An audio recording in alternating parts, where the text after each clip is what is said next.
गुजरात और हिमाचल में चुनावी सरगर्मियां बढ़ चुकी हैं। पहाड़ पर ताबड़तोड़ प्रचार अभियान जारी है और सत्ता में काबिज बीजेपी देवभूमि हिमाचल को हाथ से किसी भी सूरत में निकलने देना नहीं चाहती, जबकि कांग्रेस हिमाचल में हावी होने के लिए पूरी ताकत झोंक रही है।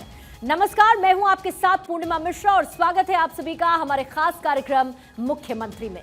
हिमाचल और गुजरात का रण बेहद दिलचस्प होता जा रहा है। सभी पार्टियां जीत के लिए अपने अपने दावे कर रही हैं और सभी जीत का दम भर रही हैं। चुनावी फिजा में इस बार किसका कितना दम है, ये आपको बताएंगे और सबसे पहले बात करेंगे देवभूमि की।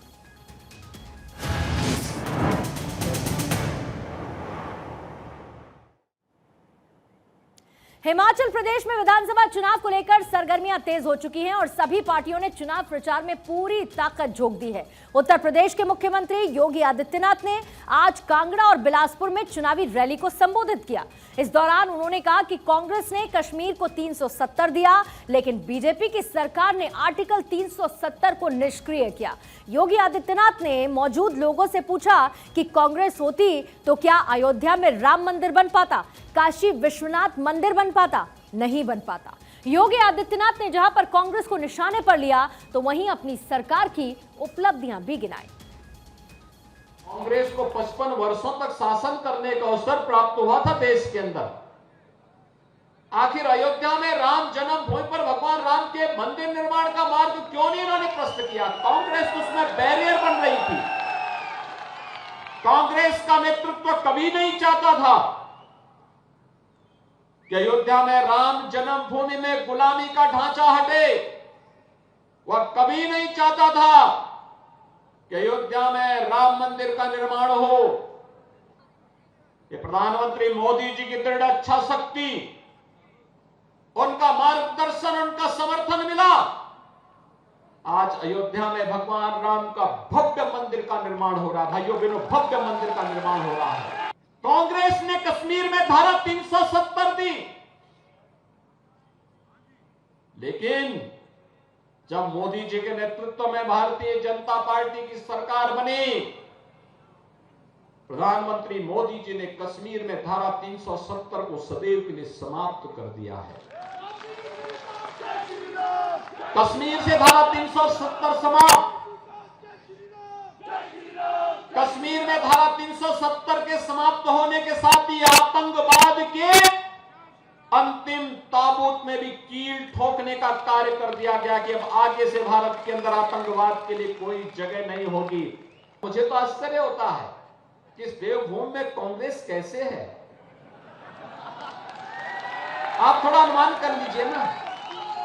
उत्तर प्रदेश 25 करोड़ की आबादी का राज्य है।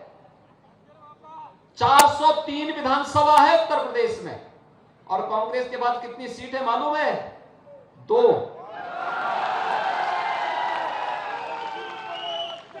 किसी व्यक्ति के राम नाम सत्य है कि अंतिम यात्रा में भी 4 लोग लगते हैं, और यहां तो कोई ढोने वाला भी नहीं है। आस्था के इन प्रतीकों का सम्मान क्या कांग्रेस कर पाती? क्या गरीबों को राशन ये दे पाते? गरीबों को फ्री में उपचार की व्यवस्था ये लोग कर पाते? हर गरीब को आवास की सुविधा, हर गरीब के घर में शौचालय की सुविधा क्या ये कांग्रेसी कर पाते? तो भाइयों बहनों, न ये सुरक्षा दे सकते हैं, न ये विकास ही करा सकते हैं, न यह किसी का कल्याण ही कर सकते हैं, तो फिर इनको क्यों चुनना है? हम पूरी सतर्कता बना के रखें, किसी माफिया को नहीं आने देंगे, क्योंकि कांग्रेस का हाथ माफियाओं के साथ सदैव रहा है। और इसलिए आपको आगाह करने के लिए मैं आज आया हूं, बड़ी सावधानी और सतर्कता के साथ 12 नवंबर के लिए भारतीय जनता पार्टी को भारी बहुमत से विजयी बनाने के लिए हमें तैयार होना होगा। आप क्या सहमत हैं? तो आप देख रहे हैं तस्वीरें किस तरीके से चुनाव प्रचार में ताकत झोंकी जा रही है और होम स्टेट हिमाचल में बीजेपी अध्यक्ष जेपी नड्डा भी खूब पसीना बहा रहे हैं, लगातार रैलियां कर रहे हैं और आज एक बार फिर से उन्होंने जनसभा को संबोधित किया। मंडी में अपने संबोधन के दौरान नड्डा ने कांग्रेस पर जमकर वार किया, इसके साथ ही अपनी सरकार का गुणगान भी किया। आप बताइए, जब आपने बटन दबा करके यहां से भारतीय जनता पार्टी की सरकार बनाई मोदी जी की, तब से देश की सरहद सुरक्षित हुई कि नहीं हुई? हुई कि नहीं हुई? एक जमाना था पुंछ में गोली चलती थी, तार जाती थी नगरोटा, नगरोटा से तार जाती थी चंडी मंदिर, चंडी मंदिर से जाती थी दिल्ली, और दिल्ली में कहा जाता था इंतजार करो। आज मोदी जी भारत के प्रधानमंत्री हैं, हुक्म दे दिया गया है, जहां से गोली आए वहां गोली को शांत करो और फिर हमें रिपोर्ट करो। अटल जी ने दिया आपको इकोनॉमिक पैकेज, बद्दी बसा, नालागढ़ बसा, लेकिन 7 साल में कांग्रेस ने छीन लिया। और क्या कहा? कहा हरियाणा में मेरी सरकार है, पंजाब में हमारी सरकार है, हिमाचल को हम अकेला नहीं दे सकते, जम्मू में हमारी सरकार है। आज वक्त ऐसा बदला कि न वो हरियाणा में है, न पंजाब में है, और हिमाचल में तो गए ही गए। और कांग्रेस महासचिव प्रियंका गांधी एक बार फिर से हिमाचल में गरजी। कांगड़ा चुनावी रैली में प्रियंका ने बीजेपी को निशाने पर लिया और यह भी कहा कि अगर केंद्र में उनकी पार्टी की सरकार बनती है तो अग्निपथ स्कीम को रद्द कर दिया जाएगा। उन्होंने ये भी कहा कि हम जो वादा करते हैं उसे पूरा करते हैं। छत्तीसगढ़ में हमने किसानों की कर्ज माफी का वादा किया था, उसे पूरा किया। प्रियंका गांधी ने मौजूद लोगों से पूछा कि पिछले 5 सालों में कितने नौजवानों को रोजगार मिला है। भूलो कि आप कौन हो, मत भूलो कि ये प्रदेश आपका है। मैं ये क्यों बोल रही हूँ? क्योंकि चुनाव का समय आ गया है और चुनाव के समय तमाम नेता, तमाम पार्टियां के लोग आपके सामने आएंगे, सब अच्छी अच्छी बातें बोलेंगे, लेकिन जब तक आप जागरूक नहीं बनेंगे, जब तक आप अपने प्रदेश को यहाँ दिल में रखकर अपना वोट नहीं देंगे, तब तक आप सही निर्णय नहीं कर पाएंगे। कांग्रेस पार्टी क्यों कह रही है कि 1 लाख रोजगार देगी?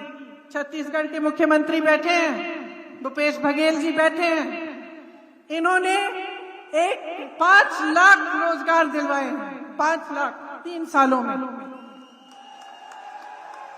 राजस्थान में कांग्रेस की सरकार है, 1,30,000 नौकरियां दिलवाई हैं। यहाँ पे हिमाचल में क्या स्थिति है मैं बताती हूँ। 63,000 सरकारी पद खाली हैं 5 सालों से, 63,000 युवाओं की नौकरियां खाली पड़ी हैं, लेकिन आपको दी नहीं है।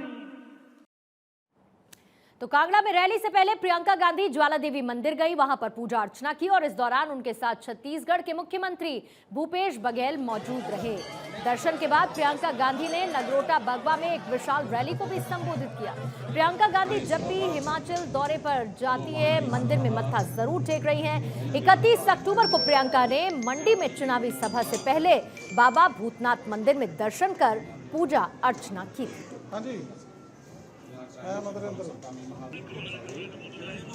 ठीक है। तो पहाड़ी राज्य हिमाचल प्रदेश में विधानसभा चुनाव 12 नवंबर को होना है। 68 सीटों वाले इस राज्य में होने वाले चुनाव को लेकर बड़े नेताओं की लगातार रैलियां हो रही हैं, जनसभाएं हो रही हैं। बीजेपी राज नहीं रिवाज बदलने का नारा देते हुए सत्ता में वापसी का दावा पेश करती है, तो कांग्रेस और आम आदमी पार्टी अपनी अपनी दावेदारी पेश करना भूलती नहीं। इसी बीच चुनाव पर नजर रखने वाली एसोसिएशन फॉर डेमोक्रेटिक रिफॉर्म्स यानी कि एडीआर ने चुनाव लड़ने वाले सभी 412 उम्मीदवारों के हलफनामे का विश्लेषण किया है और इस विश्लेषण में यह पाया गया है कि सबसे कम क्राइम वाले राज्य में आपराधिक छवि वाले उम्मीदवारों की भरमार है। 412 में से 94 उम्मीदवारों पर आपराधिक मामले दर्ज हैं, यानी कि हिमाचल में आपराधिक छवि वाले उम्मीदवार बीजेपी के 68 उम्मीदवारों में से 12 ऐसे हैं जिन पर आपराधिक मामले दर्ज हैं, यानी कि इसका 18% वो होता है। कांग्रेस के 68 में से 36 उम्मीदवारों पर आपराधिक मामले दर्ज है, यानी कि 53%। और सभी पार्टियों में सबसे ज्यादा कांग्रेस में आपराधिक छवि वाले उम्मीदवार हैं। वहीं आम आदमी पार्टी की अगर बात करें तो 67 में से 12 उम्मीदवारों ने अपने हलफनामे में क्राइम की बात कही है, जो कि इसका 18% है। एडीआर की सोर्स के हवाले से यह जानकारी है, यानी कि इस विश्लेषण में कांग्रेस में आपराधिक छवि वाले उम्मीदवारों की संख्या सबसे ज्यादा है। हिमाचल में करोड़पति उम्मीदवारों की संख्या भी अच्छी खासी है। एडीआर की रिपोर्ट में दावा किया गया है कि 412 में से 226 उम्मीदवार करोड़पति हैं। हिमाचल में कितने करोड़पति उम्मीदवार हैं उसकी तस्वीर भी देखिए। कांग्रेस के 68 में से 61 उम्मीदवार करोड़पति हैं, तो बीजेपी के 68 में से 56 उम्मीदवार करोड़पति हैं और आम आदमी पार्टी के 67 में से 35 प्रत्याशी करोड़पति हैं। अब भारत 24 हिमाचल प्रदेश की हर सीट का विश्लेषण आपको लगातार दिखा रहा है और ये विश्लेषण चुनाव एक्सपर्ट कुमार गणेश ने भारत 24 के लिए किया है। तो आइए आज आपको मंडी, लाहौल स्पीति और कुल्लू जिले का विश्लेषण भी दिखाते हैं। आपको ये भी बताएंगे कि किस सीट पर क्या हालात हैं। और आइए सबसे पहले बात करेंगे मंडी जिले की, जहां पर कुल 10 सीटें हैं। अब चुनावी एक्सपर्ट ये बता रहे हैं कि यहां पर बीजेपी 9 सीटों पर दबदबा कायम रखेगी, लेकिन कांग्रेस का खाता भी नहीं खुलेगा और अन्य के खाते में 1 सीट आएगी। मंडी में कौन कौन सी सीटें हैं, इन सीटों का विश्लेषण क्या कहता है, आइए इसकी डिटेल्स आपको बता देते हैं। सबसे पहले बात करेंगे करसोग सीट की, जहां पर बीजेपी अपना दमखम दिखाएगी। सुंदरनगर में भी बीजेपी का बोलबाला रहेगा। नाचन में भी बीजेपी अपनी पूरी ताकत के साथ जीत सकती है। सिराज में बीजेपी, द्रंग में भी बीजेपी, धर्मपुर में भी बीजेपी और मंडी में भी बीजेपी, लेकिन अन्य अपना खाता खोलेंगे बल, ये बता रहे हैं हमारे चुनावी एक्सपर्ट। और इसके साथ ही सरकाघाट में बीजेपी दिखाएगी अपना दमखम। और आइए अब करसोग के बारे में सबसे पहले आपको बता देते हैं, क्योंकि बीजेपी ने यहां पर दीपराज कपूर को मैदान में उतारा है। कभी कांग्रेस का गढ़ और अब बीजेपी का ये मजबूत किला हो सकता है। इसके साथ ही सुंदरनगर, हमारे चुनावी एक्सपर्ट गणेश कहते हैं बीजेपी ने वर्तमान विधायक पर जो भरोसा जताया है वो उसे मजबूती देगा। राकेश कुमार को एक बार फिर से बीजेपी ने टिकट दे दिया है। इधर नाचन की भी बात कर लेते हैं। नाचन विधानसभा क्योंकि एक रिजर्व्ड सीट है और बीजेपी का यहां पर डंका बजता है। 2007 के बाद बीजेपी का यहां पर कब्जा है और हमारे चुनावी एक्सपर्ट गणेश कहते हैं कि यह दबदबा कायम रहेगा। सिराज में वो भी बीजेपी का गढ़ है, सिराज क्षेत्र, और सीएम जयराम ठाकुर यहां से मैदान में हैं। पिछले 5 बार से यहां से विधानसभा वो पहुंचते रहे हैं। अब द्रंग का भी आप देख लीजिए क्या कहते हैं हमारे चुनावी एक्सपर्ट इसे लेकर। बीजेपी ने जहां पूरन चंद ठाकुर पर भरोसा जताया, तो बीजेपी और कांग्रेस में सीधा मुकाबला यहां पर नजर आता है। इधर जोगिंदरनगर में बीजेपी ने प्रकाश राणा पर भरोसा जताया। साल 2017 में प्रकाश राणा निर्दलीय चुनाव जीते थे। वहीं धर्मपुर में बीजेपी का जो गढ़ है, ये विधानसभा क्षेत्र, रजत ठाकुर को यहां पर उन्होंने उम्मीदवार बनाया है। इधर मंडी में भी जहां पर हमारे चुनावी एक्सपर्ट कहते हैं कि बीजेपी का दबदबा रहेगा और वो काफी मशहूर सीट भी है। सुखराम के बेटे अनिल शर्मा को बीजेपी की तरफ से यहां पर उम्मीदवार बनाया गया है, लेकिन बल में जरा बदलाव हो सकता है क्योंकि निवर्तमान विधायक इंद्र सिंह गांधी पर बीजेपी का भरोसा है, लेकिन यहां पर अन्य की जीतने की संभावना ज्यादा है हमारे चुनावी एक्सपर्ट के हिसाब से। सरकाघाट में बीजेपी ने दलीप ठाकुर को उम्मीदवार बनाया है और वर्तमान विधायक इंदर सिंह की जगह दलीप को यहां से टिकट दिया गया है। और आइए अब बात करते हैं लाहौल स्पीति की। लाहौल स्पीति जो डिस्ट्रिक्ट है, यहां पर है कुल सीट 1 और यहां पर कांग्रेस का दबदबा बना रहेगा। बीजेपी यहां अपना खाता भी नहीं खोल पाएगी। यह है हमारे चुनावी एक्सपर्ट का विश्लेषण। लाहौल स्पीति जिला में जो सीट है उसका नाम आपको बता देते हैं, वो है लाहौल स्पीति। कांग्रेस यहां पर मजबूत स्थिति में नजर आ रही है। और इसके बाद अब बात करते हैं कुल्लू जिले की। इस जिले में विधानसभा की 4 सीटें हैं, यानी कि डिस्ट्रिक्ट हुआ कुल्लू, कुल मिलाकर 4 सीटें। यहां पर हमारे चुनावी एक्सपर्ट्स का विश्लेषण यह कहता है कि बीजेपी का 4 सीटों पर दमखम कायम रहेगा और कांग्रेस के हाथ कुछ नहीं लगने वाला है। यानी कि कुल्लू जिले में जो 4 सीट आती हैं उनके बारे में आपको सबसे पहले डिटेल्स दे देते हैं। मनाली, जहां पर बीजेपी मजबूत स्थिति में दिखती है, कुल्लू में भी बीजेपी ही मजबूत स्थिति में है, बंजार में भी बीजेपी का बोलबाला नजर आ रहा है और आनी में भी बीजेपी का ही दमखम है। लाहौल स्पीति में उसके बारे में आपको कुछ डिटेल्स इसके साथ ही हम बताएंगे, क्योंकि यह है भारत 24 का विश्लेषण अलग अलग सीट्स को लेके, यानी कि सीट वार विश्लेषण क्या कहता है उसकी डिटेल्स आपके सामने है। लाहौल स्पीति, जहां साल 2017 में डॉक्टर रामलाल मारकांडा विधायक चुने गए थे और बीजेपी ने इस बार भी डॉक्टर रामलाल मारकांडा पर ही भरोसा जताया। कांग्रेस ने रवि ठाकुर को मैदान में उतारा है। रवि ठाकुर साल 2012 में विधायक थे। कांग्रेस और बीजेपी में कड़े मुकाबला होने की यहां पर संभावना है। इधर मनाली की बात करें तो बीजेपी ने वर्तमान विधायक गोविंद सिंह ठाकुर को मैदान में उतारा। कांग्रेस ने भुवनेश्वर गौड़ पर भरोसा करते हुए उन्हें टिकट दिया है। बीजेपी के मजबूत गढ़ हैं और साल 2012 में पहली बार मनाली विधानसभा क्षेत्र में चुनाव हुआ था। इसके बाद कांग्रेस अभी तक खाता तक नहीं खोल पाई थी। अब कुल्लू की तस्वीर आप देखिए। साल 2017 में कांग्रेस ने सुंदर ठाकुर ने यहां कांग्रेस से चुनाव जीता। बीजेपी ने इस बार नरोत्तम सिंह को मैदान में उतारा और कांग्रेस को बीजेपी यहां कड़ी टक्कर दे रही है। तस्वीरें आपको याद होंगी कुल्लू के दशहरा महोत्सव की, काफी विख्यात है ये, और प्रधानमंत्री मोदी इसी में शामिल होने के लिए पहुंचे थे और उस दौरान उनका जनाधार मजबूत नजर आया था। अब बात बंजार की करेंगे, जहां बीजेपी ने वर्तमान विधायक पर भरोसा जताया है। बीजेपी विधायक सुरेंद्र शौरी को अपने इलाके में उनकी अच्छी पकड़ मानी जाती है और कांग्रेस ने खीमी राम को सुरेंद्र शौरी के खिलाफ मैदान में उतार दिया है।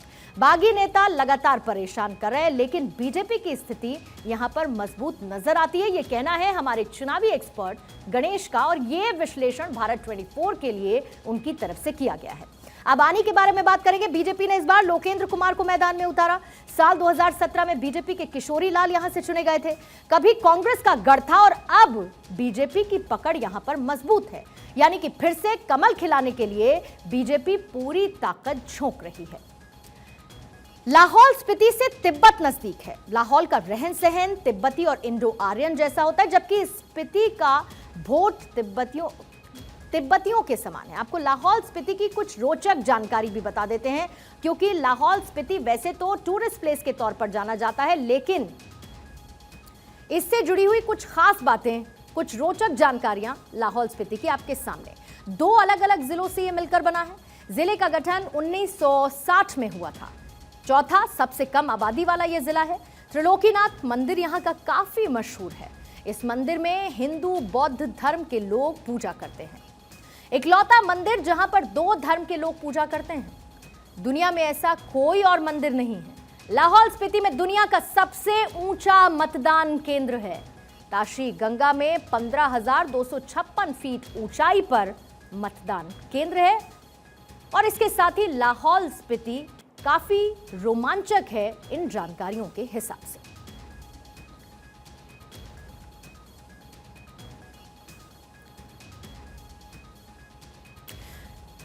तो चुनाव पहाड़ की हमने बात कर ली, लेकिन अब बात करते हैं गुजरात की, क्योंकि गुजरात में भी पूरा माहौल बनाया जा रहा है चुनाव को देखते हुए। गुजरात में चुनावी माहौल अब गरमाने लगा है, क्योंकि आम आदमी पार्टी ने आज अपने मुख्यमंत्री के चेहरे का ऐलान कर दिया। दिल्ली के मुख्यमंत्री और आम आदमी पार्टी के संयोजक अरविंद केजरीवाल ने नाम का ऐलान किया और केजरीवाल ने जनता से मांगी राय के आधार पर पूर्व पत्रकार ईशुदान गढ़वी के नाम पर घोषणा की है। ईशुदान गढ़वी अभी आम आदमी पार्टी के नेशनल ज्वाइंट जनरल सेक्रेटरी हैं। अरविंद केजरीवाल ने बताया कि गुजरात की 16,48,500 जनता ने अपनी राय दी। 16 लाख से ज्यादा लोगों की राय के आधार पर उन्होंने ये फैसला लिया। यहां की जनता ने ईशुदान गढ़वी को चुना है और इसीलिए हमारी पार्टी के मुख्यमंत्री का चेहरा वही होंगे। खूब जम के वोटिंग की है। हमारे पास लगभग 16,48,500 के करीब रिस्पांस आए, सारे मिला के सब तरीके से, और उनमें 73% लोगों ने ईशुदान गढ़वी जी का नाम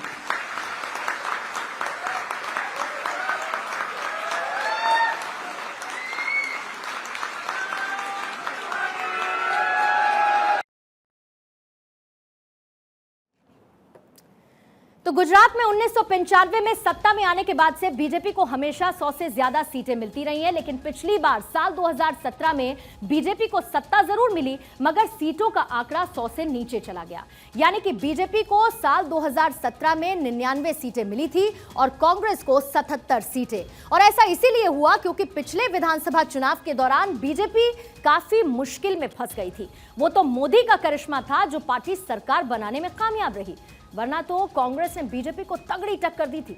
साल 2017 के चुनाव में पाटीदार आंदोलन एक बड़ा मुद्दा था। हालांकि इस मुद्दे को भी बीजेपी ने अच्छे से मैनेज किया था। अब जब गुजरात में चुनाव की तारीखों का ऐलान हो चुका है तो बीजेपी पूरे एक्शन मोड में नजर आ रही है। यानी कि एक तरफ जहां पर पहला चरण हम देखेंगे, इस पहले चरण में सौराष्ट्र, कच्छ और दक्षिणी गुजरात में होना है मतदान। सौराष्ट्र और कच्छ में 54 विधानसभा सीटें हैं। दक्षिणी गुजरात में 35 विधानसभा सीटें हैं। 2017 में कांग्रेस ने सौराष्ट्र और कच्छ में जबरदस्त प्रदर्शन किया था। 54 में से कांग्रेस को 30 सीटें मिली थी और दक्षिणी गुजरात में बीजेपी ने 35 में से 25 सीटें जीती थी। उत्तरी और मध्य गुजरात में दूसरे चरण में वोटिंग होगी। साल 2017 में उत्तरी गुजरात में कांग्रेस का प्रदर्शन शानदार था। उत्तरी गुजरात में कांग्रेस ने 24 सीटें जीती थी। यानी कि सौराष्ट्र और उत्तरी गुजरात में पाटीदारों की संख्या जो काफी अच्छी है, वो डिसाइडिंग फैक्टर हो सकता है। साल 2017 में यहां पर कांग्रेस का प्रदर्शन अच्छा देखने को मिला था। विधानसभा चुनाव में बीजेपी पाटीदारों को लुभाने में कुछ हद तक जरूर कामयाब नजर आई। आंदोलन का सबसे बड़ा चेहरा रहे हार्दिक पटेल इसी साल बीजेपी में आ चुके हैं। उधर आम आदमी पार्टी गुजरात चुनाव में ताल ठोकने में लगी है, पाटीदारों को रिझाने में लगी है। ऐसे में आम आदमी पार्टी की एंट्री चुनाव पर जरूर कुछ असर डाल सकती है। आइए अब आपको गुजरात के कच्छ का विश्लेषण भी दिखाते हैं। और जैसा कि मैंने बताया कि यह विश्लेषण चुनाव एक्सपर्ट कुमार गणेश ने भारत 24 के लिए किया है। तो सबसे पहले जो डिस्ट्रिक्ट है कच्छ, जिसकी हम बात करते हैं, यहां पर कुल सीटें हैं 6। यहां पर बीजेपी के लिए अच्छी खबर है, 5 सीटों पर बीजेपी का दबदबा रहेगा और कांग्रेस के खाते में 1 सीट आ सकती है, जहां पर अन्य खाता नहीं खोल पाएंगे। इस तरीके का विश्लेषण, एनालिसिस इस डिस्ट्रिक्ट को लेकर सामने आया है। अब कच्छ में कौन कौन सी सीटें हैं आपको उसके बारे में भी बता देते हैं। सबसे पहले बात करेंगे अबडासा की। अबडासा बीजेपी के हाथ से फिसलकर कांग्रेस में बनी रह सकती है। इसके साथ ही मांडवी में बीजेपी का दबदबा रहेगा, भुज में बीजेपी अच्छा प्रदर्शन कर सकती है, अंजार में भी बीजेपी, इसके साथ गांधी धाम में भी बीजेपी और रापर में भी बीजेपी। यह विश्लेषण चुनावी एक्सपर्ट गणेश की तरफ से भारत 24 के लिए किया गया है। और आइए जरा तफसील से इन सीट्स के बारे में आपको बता देते हैं, जिसमें सबसे पहले बात अबडासा की करेंगे। बीजेपी और कांग्रेस में कांटे की टक्कर यहां पर नजर आएगी। साल 2017 में कांग्रेस को यह सीट मिली थी। कांग्रेस के टिकट पर जडेजा प्रद्युमन सिंह, महिपत सिंह की जीत हुई। साल 2020 में प्रद्युमन सिंह ने बीजेपी का दामन थामा। साल 2020 में उन्होंने कांग्रेस के डॉक्टर शांति लाल को मात दे दी थी। और आइए मांडवी सीट की बात करते हैं, जहां साल 2017 में बीजेपी नेता जडेजा वीरेंद्र सिंह बहादुर सिंह की जीत हुई। कांग्रेस के कद्दावर नेता शक्ति सिंह गोहिल को इन्होंने हराया था। मुस्लिम बाहुल्य इलाका होने के बावजूद बीजेपी का परचम यहां लहराता हुआ नजर आया। अब बात भुज की करेंगे, क्योंकि बीजेपी की यह परंपरागत सीट है और लगातार 3 बार से बीजेपी का इस सीट पर कब्जा है। साल 2017 में बीजेपी के उम्मीदवार आचार्य डॉक्टर नीमाबेन भावेश भाई की यहां पर जीत हुई थी। अब जरा अंजार का हाल भी आप देख लीजिए, क्योंकि वोटर्स पर यहां पर बीजेपी का अच्छा प्रभाव दिखता है। साल 2017 में बीजेपी के वासड़ भाई गोपाल भाई को जीत मिली थी। इधर गांधी धाम में जहां पर हिंदू और जैन वोटर्स का ज्यादा प्रभाव नजर आता है, साल 2017 में बीजेपी की मालती किशोर को आसान जीत यहां पर मिली थी, लेकिन साल 2012 में बीजेपी को यह सीट मिली थी। इधर रापर में जहां पर पाटीदार, कोली और ठाकुर वोटर्स बहुत महत्वपूर्ण हैं, साल 2017 में यह सीट कांग्रेस के खाते में गई थी।